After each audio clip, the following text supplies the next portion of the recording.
예, 프로젝트 관리 세 번째 시간입니다. 이번 시간에는 프로젝트에서의 인적 자원 관리와 프로젝트에서의 위험 관리라고 하는 주제를 다루도록 하겠습니다. 네, 프로젝트를 수행함에 있어서 가장 중요한 일 중에 하나가 실제로 프로젝트를 수행할 적절한 능력을 갖춘 인력을 구성하는 작업이 될 것입니다. 그렇지만 프로젝트를 수행할 인력을 구성함에 있어서 아주 이상적인 사람만을 가지고 팀을 구성하지 못할 가능성은 항상 존재하게 됩니다. 왜냐하면 그 이유는 첫 번째, 프로젝트 예산의 한계로 인해서 고임금 인력을 채용하기 어려울 수가 있어요. 그러니까 아주 능력을 갖춘 사람들은 대체적으로 고임금 인력이라는 거죠. 그래서 그런 고임금 인력만으로 팀을 구성하다 보면 프로젝트 예산을 초과할 수 있다는 거죠. 두 번째, 이건 현실적인 상황이 되는 거죠. 적절한, 아주 능력을 갖춘 적절한 그 능력을 갖추고 경험 있는 사람이 충분히 제공되지 않을 수가 있다는 거죠. 그다음에 세 번째는 어떤 소프트웨어 개발 조직은 소프트웨어 프로젝트를 통해서 직원들의 역량이 개발되기를 또 기대하고 있습니다. 왜냐하면 어떤 그 뉴 멤버, 신입사원을 뽑았을 때 신입사원이 새로운 프로젝트에 투입되고 그런 투입된 멤버들이 이 프로젝트를 통해서 역량이 발전하기를 이제 바라는 거죠. 그렇지 않고 기존에 아주 능력 있는 사람들만 계속해서 프로젝트를 진행하다 보면 어때요? 그럼 몇 사람에 의해서 프로젝트가 다 진행되고 그러면 새롭게 사업 영역을 확대하거나 어떤 새로운 프로젝트를 수주할 가능성이 자꾸 줄어들게 되겠죠. 그래서 결국 어떤 새로운 멤버를 교육시키는 그런 그러니까 역량을 개발하는 그런 목적도 프로젝트 수행 과정에서 있다는 거죠. 그렇기 때문에 우리가 기대했던 대로 아주 드림팀, 이상적인 사람만으로 팀을 구성하지 못할 가능성은 항상 존재하게 된다는 거죠. 바로 그럴 때 이렇게 훈련된 인력이 부족한 상황에서 이 위와 같은 그런 제약 조건 내에서 일할 수 있는 능력을 관리자는 반드시 갖춰야 된다는 겁니다. 네, 소프트웨어를 개발하는 작업은 다른 제품을 개발하는 작업과 달리 조직, 팀을 어떻게 구성하냐에 따라서 결과물과 소프트웨어의 개발 생산성에 커다란 영향을 미치게 됩니다. 그렇기 때문에 적절한 사람들로 팀을 구성해서 어떤 역할과 책임을 배정하고 그러한 사람들이 팀 구성원으로서 역할을 수행할 수 있도록 조직을 잘 관리한다고 하는 것이 매우 중요한 일이 되겠어요. 그러면 이런 조직을 구성하는 또는 선택하는 것에 영향을 주는 요소가 무엇인지 한번 살펴보도록 하죠. 조직을 구성하는 데 영향을 주는 요소는 작업의 특성 또는 팀 구성원의 의사교류 횟수 등이 되겠어요. 예를 들어서 큰 규모의 소프트웨어 개발 프로젝트가 있고 작은 규모의 소프트웨어 개발 프로젝트가 있다고 생각해 보죠. 큰 규모의 소프트웨어 개발 프로젝트에서는 요구사항이 좀 더 불분명하고 또는 요구사항의 변경 가능성들이 높아질 수 있겠죠. 그렇지만 작은 규모의 소프트웨어는 어때요? 요구사항이 명확해요. 그렇죠? 그 다음에 요구사항이 명확하기 때문에 변경의 가능성도 적어져요. 그러면 이제 그렇게 요구사항이 변경될 가능성도 적고 요구사항이 명확하다라고 하면은 이런 규모의 소프트웨어를 개발할 때는 뭐 작은 몇 사람이 팀을 구성해서 소프트웨어를 충분히 개발할 수 있겠죠. 그렇지만 이렇게 큰 규모의 소프트웨어의 경우는 요구사항이 변경될 가능성이 높고 요구사항을 정확하게 이해해야 되고 하니까 어때요? 그러려고 하면 구성원들 간의 의사교류 빈도수도 훨씬 많아지겠죠. 그러니까 소프트웨어 규모에 맞게 어떤 조직, 그 팀을 구성할 필요가 있는 거죠. 그래서 그런 특성들을 고려해서 작업의 특성, 즉 문제의 크기, 그다음에 문제의 복잡도 이런 것들을 충분히 고려해서 그런 작업을 수행할 수 있도록 팀을 구성하는 것이 필요하다는 거죠. 그래서 소프트웨어를 개발하는 개발팀 구성 방법은 크게 세 종류로 나눌 수 있겠는데요. 좀 더 수직적인 형태의 계층형 팀과 좀 더 수평적이고 대등한 관계로 유지되는 수평적인 형태의 팀, 그다음 그 수직적인 것과 수평적인 것들의 중간적인 형태의 팀 구성으로 이제 세 종류의 그 팀 구성 방법이 있습니다. 이 부분은 다음 슬라이드에서부터 차례로 살펴보도록 하겠습니다. 네, 그러면 먼저 계층형 팀의 구성 방법부터 살펴보도록 하죠. 계층형 팀의 구성은 그림에서 이와 같습니다. 메뉴에 프로젝트 관리자가 있고 중간에 고급 프로그래머가 있고 맨 아래에 초급 프로그래머가 위치하도록 하는 이런 구성이 되는 거죠. 그래서 여기서는 초보자와 경험자를 이제 분리한다는 거죠. 경험이 많을수록 위로, 경험이 적을수록 아래에 위치하도록 하는 거죠. 여기서는 프로젝트 관리자와 고급 프로그래머에게 지휘 권한이 주어집니다.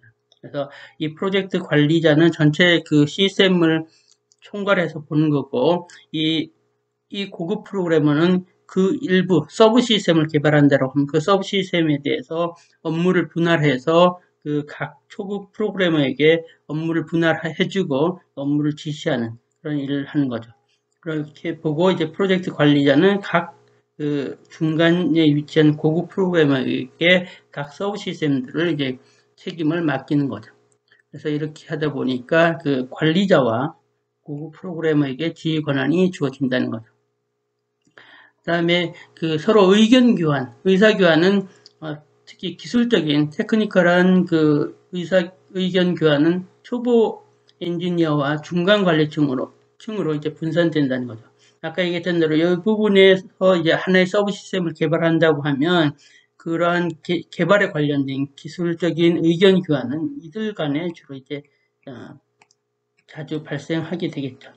그렇게 하고 여기 중간 계층과 이 프로젝트 관리자 사이에서는 어떤 일의 진척 상황 등에 대한 어떤 보고 업무 정도만 이제 되는 거죠. 그래서 이런 기술적인 의견 교환보다는 작업의 진행 상황에 대한 보고가 주로 있겠고 기술적인 의견 교환은 여기에서 집중되는 그런 형태가 되겠죠.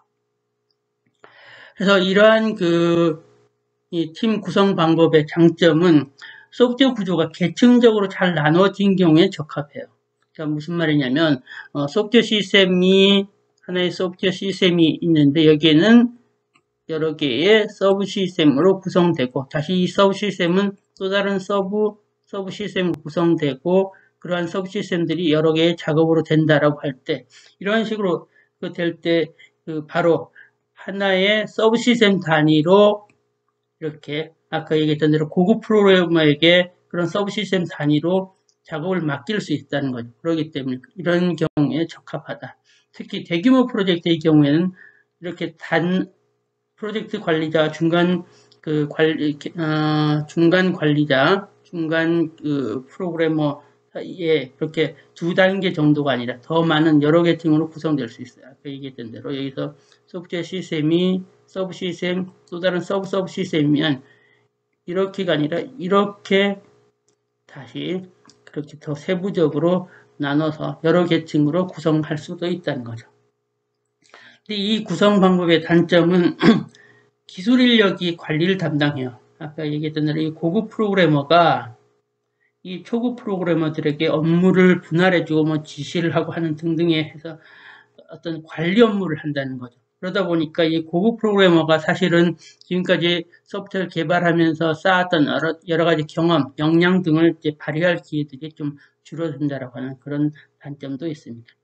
그 다음에 특히 이제 이런 경우에 보면 그 각각의 수직적인 관계로 해서 내려가게 되겠죠. 그러다 보니까 의사 전달 경로가 길어진다는 거죠. 그래서 초급 프로그래머가 고급 프로그래머랑 주로 얘기하고 그 프로젝트 관리자에게 의견을 전달할 가능성들이 이제 자꾸 줄어들게 되죠. 또는 이제 그 경로가 길어진다라고 하는 그런 단점이 있을 수 있습니다.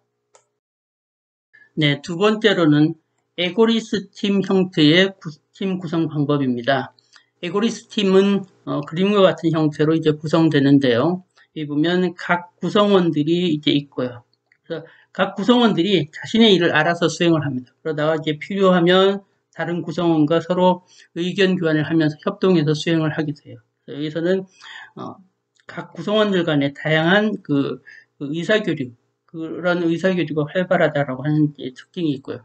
그래서 여기서는 어떤 의사결정을 할 때도 각각 구성원들이 대등한 어떤 위치를 가지면서 민주주의 방식에 의한 의사결정을 한다는 거죠. 구성원들이 동등한 책임과 권한을 쥐고 있다라고 하는 그런 특징이 있습니다. 그래서 이 에고리스 팀의 장점은 작업 만족도가 높다는 거예요. 그래서 구성원들 모두가 동등한 책임과 권한을 쥐고 있기 때문에 그 프로젝트에 더 적극적으로 임하게 되고 문제에 대한 책임감을 느낀다는 거죠.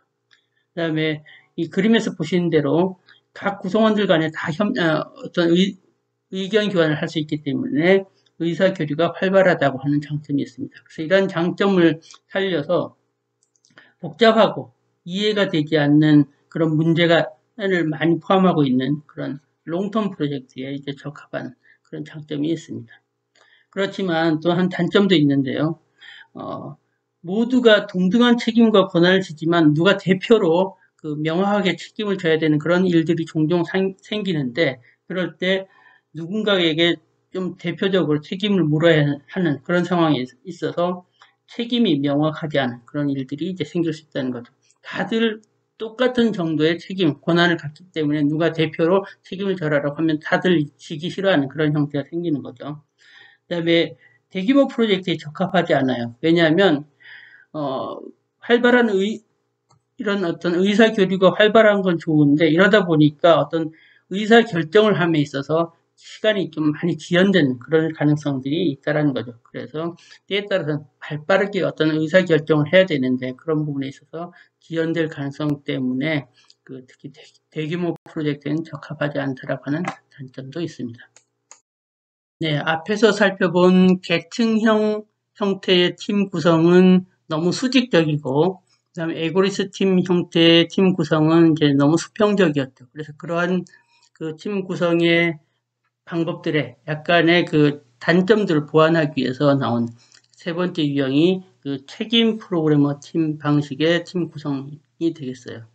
그래서 여기서는 그 책임 프로그래머라고 하는 것은 칩 프로그래머라고 이제 우리가 부르는데 이 칩 프로그래머는 외과 수술을 하는, 그러니까 병원에서 외과 수술할 때 보면 그 칩 가 있죠. 그 수술을 전적으로 담당하는 그 의사가 있고 거기 아래에 좀 더 그 경험이 많은 의사, 그다음에 더 초보 의사가 있는 그런 형태의 그 구성에서 나왔다는 거죠. 그래서 그 칩 프로그래머 팀의 구성은 작은 팀으로 이제 구성되고 이 칩 프로그래머, 즉 책임 프로그래머가 이제 전체적으로 통제하는 그런 구성이 되겠어요. 그래서 그림으로 보시면 이와 같은데 여기 맨 위에 있는 사람이 칩 프로그래머고 그 다음에 여기 중간에 있는 사람이 보조 프로그래머고 맨 아래에 있는 사람이 이제 프로그래머입니다. 그래서 이 책임 프로그래머, 칩 프로그래머는 제품을 설계하고 주요 부분을 코딩하고 중요한 어떤 기술적인 의사결정을 하고 작업 지시를 하는 그런 역할을 하고요. 여기 그림에는 안 나왔지만 이렇게 옆에 또 이렇게 구성원이 있을 수 있는데 이 구성원은 프로그램 사서 그래서 프로그램 리스트 관리, 어떤 설계 문서나 테스트 계획을 관리하는 그런 역할을 하고요.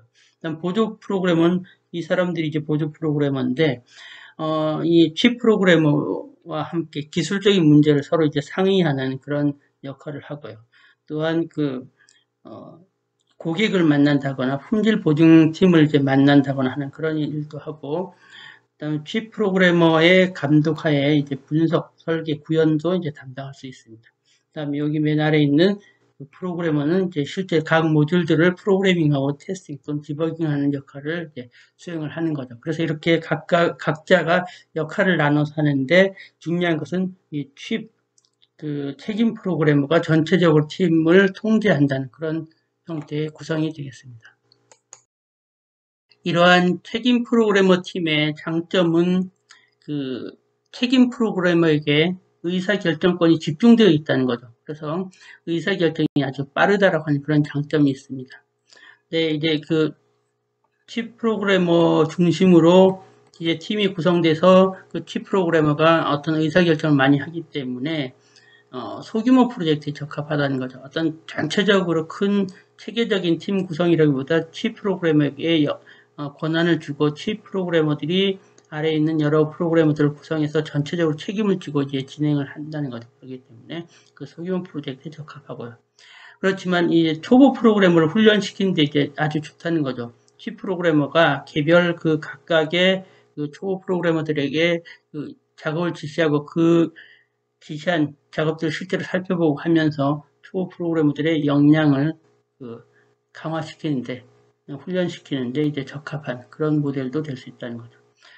그다음 책임 프로그래머 팀의 그런 단점은 결국은 취프, 그러니까 취프 프로그래머의 역량이 이제 크게 이제 좌우한다는 거죠. 한 사람의 결국 능력과 경험이 프로젝트의 성패를 좌우할 수 있다는 거죠. 그래서 취프 프로그래머가 뛰어난 사람이면 프로젝트를 이제 성공으로 이끌 수 있지만 그 취프 프로그래머가 판단을 잘못하거나 하면 어떤 프로젝트를 실패로도 이끌 수 있기 때문에 결국 너무 한 사람에게 어떤 그런 뭐라고 할까요? 그런 그 의사결정권이 집중되어 있고 그 사람의 능력과 경험에 의존하다 보니까 그것이 역으로 단점이 될 수도 있다는 거죠.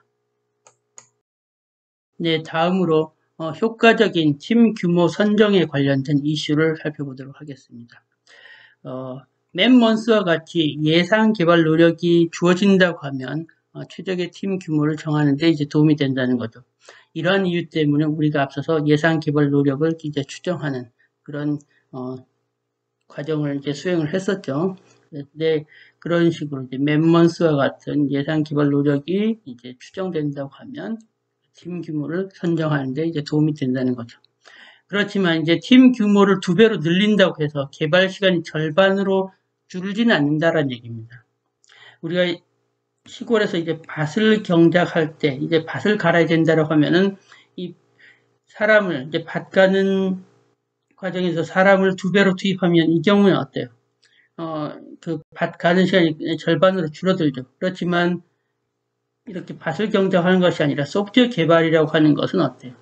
소프트웨어 개발은 상당히 지적 창조 과정이고 그 소프트웨어 개발에 있어서 개발자들이 여럿이 참여하면서 그들 간에 서로 다양한 어떤 커뮤니케이션이 일어나는데 새롭게 뭐 2배로 늘린다고 하면 그만큼 비례해서 커뮤니케이션의 빈도수도 더 높아지고 막 그렇게 되겠죠. 그래서 개발 시간이 절반으로 줄어들지는 않는다라는 얘기입니다. 그 다음에 서브 시스템과 그 서브 시스템을 개발할 팀의 크기를 정할 때는 가능하면 그 서브 시스템을 개발하는 데 필요한 지식의 총량, 그 다음에 그 정보 서브 시스템과 다른 서브 시스템 간의 그 정보 교환의 총량, 그런 양이 감소하도록 그 크기를 정할 필요가 있다는 거죠. 그 다음에 프로젝트가 반복될 경우, 이미 했던 프로젝트를 다시 이제 어떤 이유로 다시 반복을 해야 되는 경우에 그 팀의 인원수라고 하는 것이 이전의 프로젝트와 반복되는 프로젝트의 경우에 인원수가 동일할 필요는 없다는 얘기죠. 그 다음에 스케줄보다 늦을 경우에 그것을 따라잡기 위해서 인력을 추가하는 것은 바람직하지 않다라고 말씀드릴 수 있겠어요. 왜 그래요? 아까 여기 소프트웨어 개발이라고 하는 것은 개발자들 간에서 다양한 어떤 의견 교환, 커뮤니케이션들이 많이 발생한다고 했고, 그런 이유 때문에 새롭게 인력을 추가한다고 하면 그런 어떤 뭐라고 하죠? 그런 커뮤니케이션들의 가능성들이 훨씬 높아지죠. 그래서 그런 이유 때문에도 안 되지만 보통 이제 새로운 인력이 투입되면 새로운 인력을 위해서는 어떻게 되죠? 그 프로젝트가 이제 기간 내에 달성 못할 것 같아서 새로운 인력을 투입하니까 이 새로운 인력이 투입되면은 기존의 업무를 조정해줘야 되겠죠.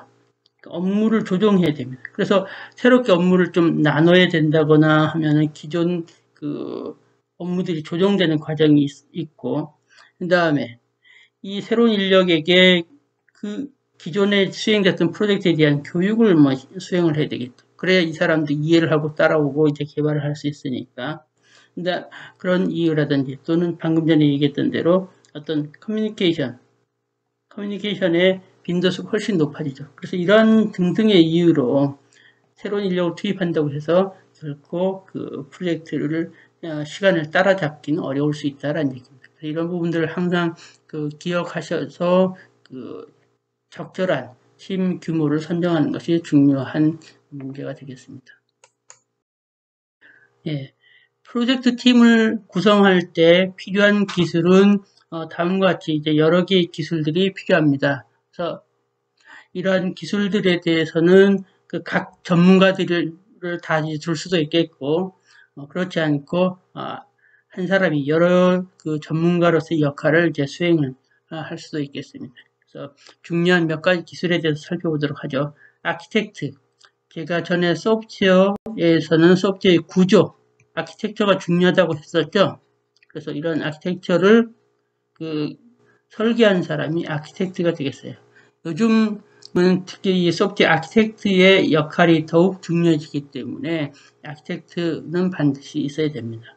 그 다음에 프로젝트 매니저는 뭐 우리가 지금까지 프로젝트 관리의 여러 기술들을 얘기했는데 그런 프로젝트를 관리하는 그런 전문가가 프로젝트 관리자가 되는 거죠. 매니저가 되는 거죠.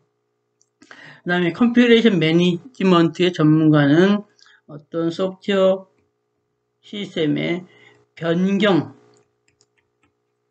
소프트웨어를 이렇게 변경해야 될 때 변경 관리하거나 또는 그런 소프트웨어가 변경돼서 생기는 버전들, 버전 관리, 이런 쪽에 이제 전문가도 필요하겠고요. 뭐 그 이외에 서드 파티 소프트웨어 전문가, 그러니까 우리 조직 내에서 우리의 인하우스, 우리 조직 내에서 개발된 소프트웨어가 아닌 외부에서 개발된 소프트웨어, 이런 소프트웨어를 우리가 서드 파티 소프트웨어라고 하는데 그런 쪽에 또 이제 전문가가 필요할 수도 있겠죠. 우리가 모든 걸 다 우리가 개발을 해서 사용하지 못할 때도 있으니까요. 이외에 뭐 테스팅에 대해서 전문가인 테스터도 이제 뭐 필요할 수 있겠죠. 이런 식으로 해서 다양한 기술들이 실제로 프로젝트 팀을 구성하는데 요구된다라고 보시면 되겠습니다.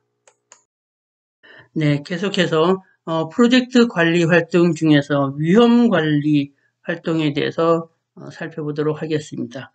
위험 관리라고 하는 것은 실제로 위험을 식별하고 프로젝트에 미치는 영향을 최소화하기 위해서 계획을 수립하는 그런 활동을 말합니다. 위험이라고 하는 것은 우리가 좋지 않은 상황, 즉 불리한 상황이 발생하는 것을 의미하는 것이 되겠죠. 그래서 프로젝트를 수행하는 과정에서 발생할 수 있는 위험은 크게 세 종류로 이제 나눌 수 있겠는데, 프로젝트 리스크, 그다음에 프로덕트 리스크, 비즈니스 리스크, 이렇게 세 개의 위험으로 나눌 수 있겠습니다. 그래서 먼저 프로젝트 리스크는 실제로 프로젝트 리스크가 발생하면 프로젝트 진행하는 과정에서 어떤 스케줄이나 리소스에 영향을 미치게 되겠고요. 그 다음에 프로덕트 리스크라고 하는 것은 실제로 제품에 영향을 미치게 되니까 그 개발 중인 소프트웨어 품질 또는 성능에 영향을 미치게 되겠죠. 그 다음에 비즈니스 리스크라고 하는 것은 소프트웨어를 개발하거나 조달하는 조직, 어떤 비즈니스 관점에서 조직에 영향을 미치는 것을 의미합니다. 네, 앞에서 언급한 세 가지 유형의 위험에 대해서 몇 가지 사례를 한번 살펴보도록 하죠. 첫 번째로 이제 스텝 턴오버, 어떤 그 인력이 다른 쪽으로 전환되거나 옮겨간 그런 경우가 되겠죠. 그래서 그 프로젝트가 끝나기 전에 어떤 숙련된 스텝이 다른 쪽으로 이제 프로젝트를 떠났다라고 하는 그런 경우죠. 그렇게 하면 어떻게 돼요?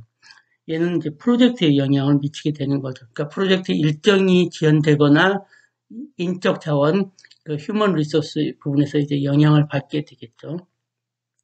또는 그 프로덕트 관점에서 스펙이 지연된다. 그러니까 어떤 핵심적인 인터페이스에 대한 스펙이 제 시간에 이용할 수 없다. 그러니까 지연돼서 개발을 할 수 없다라고 하면 어떤 문제가 생겨요. 이거는 사실 프로젝트에도 영향을 미치게 되겠고, 프로덕트에도 영향을 미치는 그런 위험이 되는 거죠.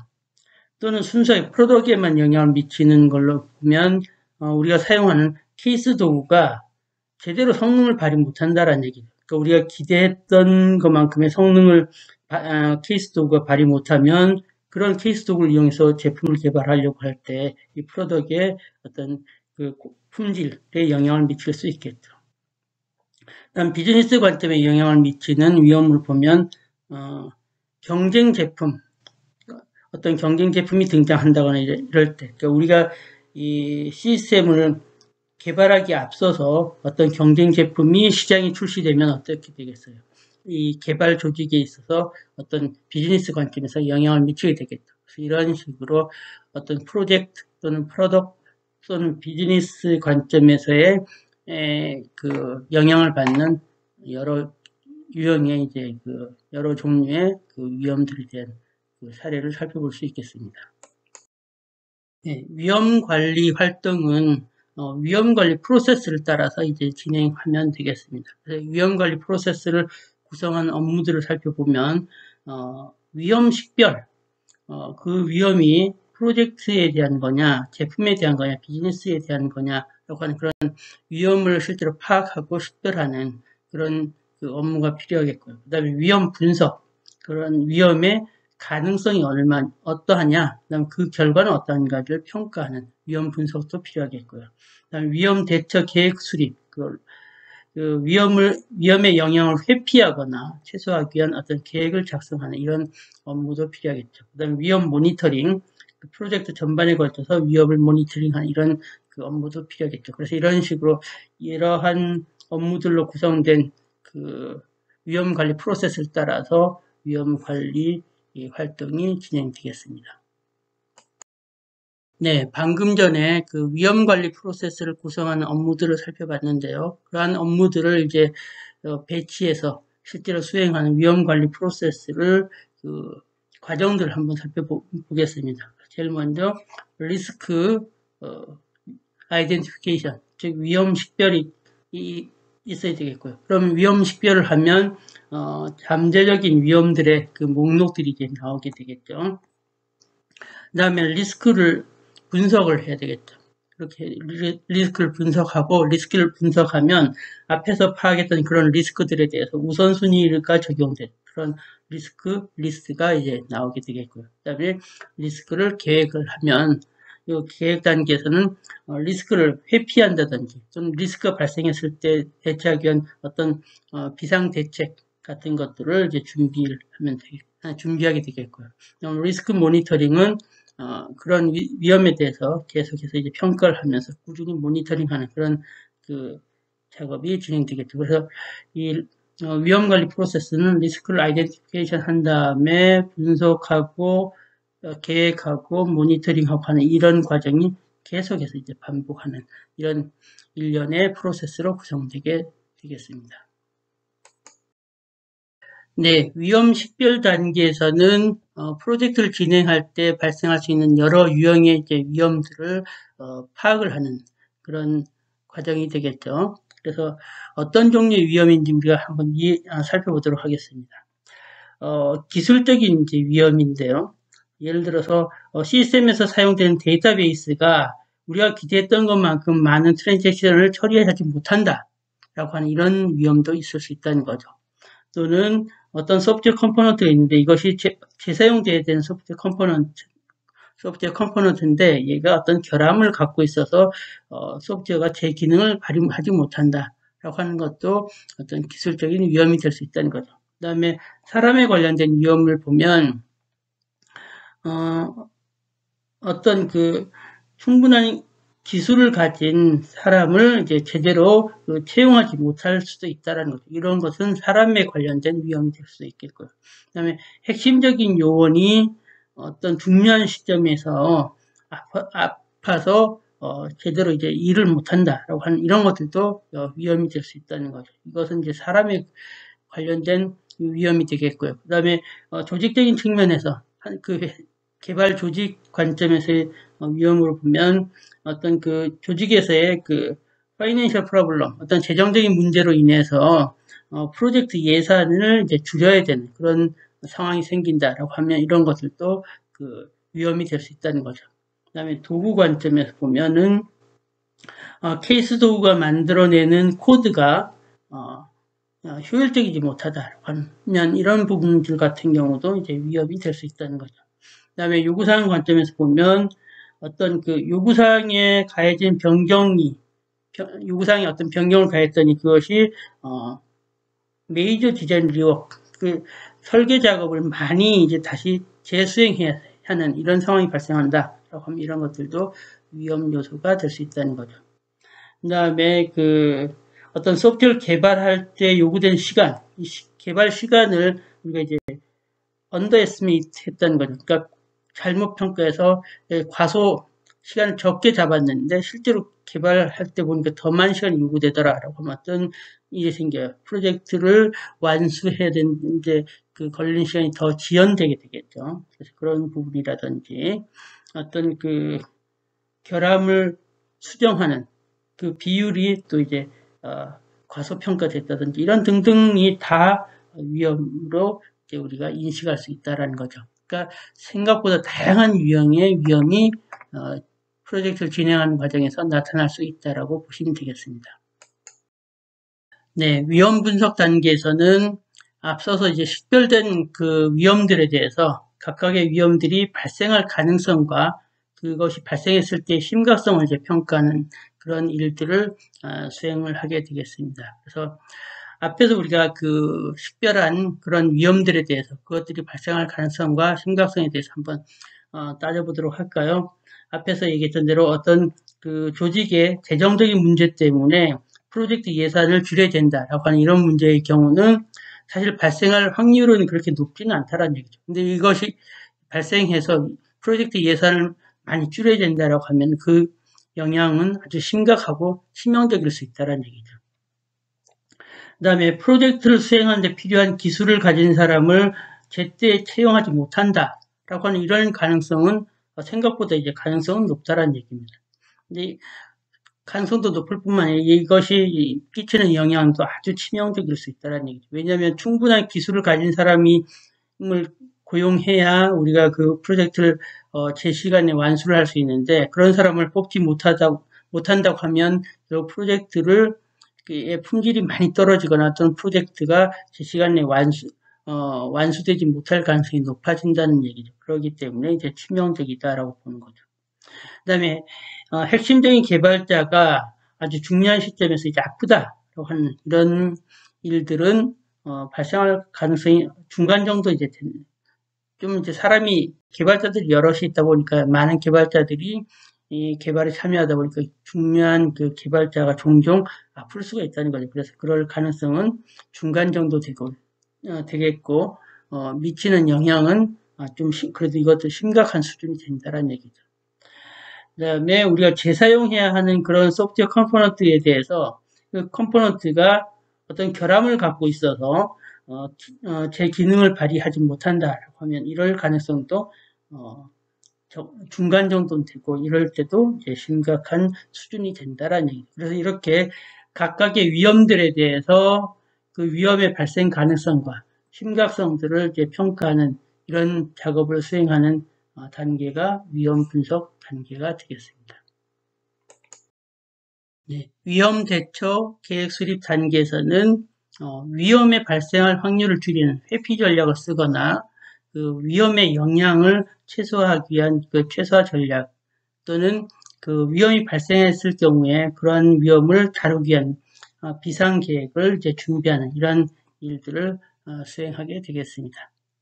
그래서 앞서서 그 식별된 그런 위험에 대해서 이런 위험 대처 계획을 살펴볼까요? 한번 앞서서 얘기했던 대로 이제 개발자가 아픈 그런 경우가 이제 또한 위험이라고 했었죠. 그런 것을 대비해서 팀을 리오가나이즈 한다는 거죠. 그러니까 팀을 재구성해서 그 각각의 작업을 엄격하게 나눈 것이 아니라 수행할 작업을 서로 약간씩 오버랩 되도록 해서 누군가 아파서 자리를 비운다고 하더라도 그런 다른 사람의 작업을 개발자들이 이제 이해를 해서 그것을 좀 더 이제 메꿔 나갈 수 있도록 이렇게 한다든지 하면은 그 실제로 이런 스텝이 그러니까 개발자가 아픈 상황이 된다고 하더라도 그러한 영향은 그런 일에 대한 영향을 이제 줄일 수 있다는 얘기죠.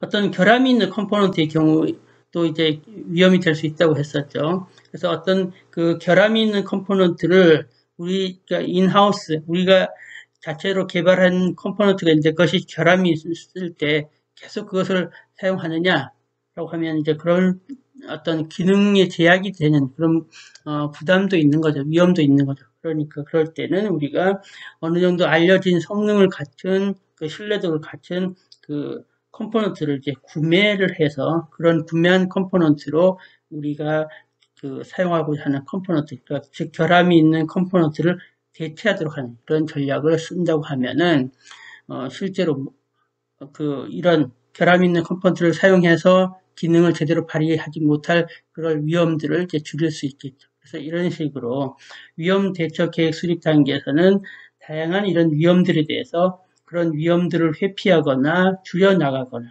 또는 위험이 발생했을 때 그것을 다루기 위한 여러 가지 전략들을 또는 계획들을 수립하는 일들을 수행한다라고 생각하시면 되겠습니다. 예, 위험 모니터링 단계에서는 프로젝트 전반에 걸쳐서 위험을 모니터링하고 평가하는 그런 일들을 수행하게 되겠죠. 그래서 그 프로젝트가 쭉 진행해 나가면서 앞에서 식별됐던 그런 위험들이 이제 발생 가능성들이 어떻게 점진적으로 이제 낮아지는지 여부를 이제 판단하기 위해서 정기적으로 이제 평가를 해야 되겠죠.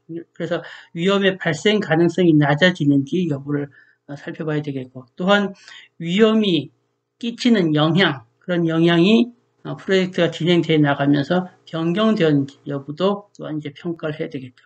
이렇게 그러니까 위험의 발생 가능성이 낮아지고 위험이 이제 끼치는 영향이 적어지면은 어떤 이제 결과를 얻게 되겠어요.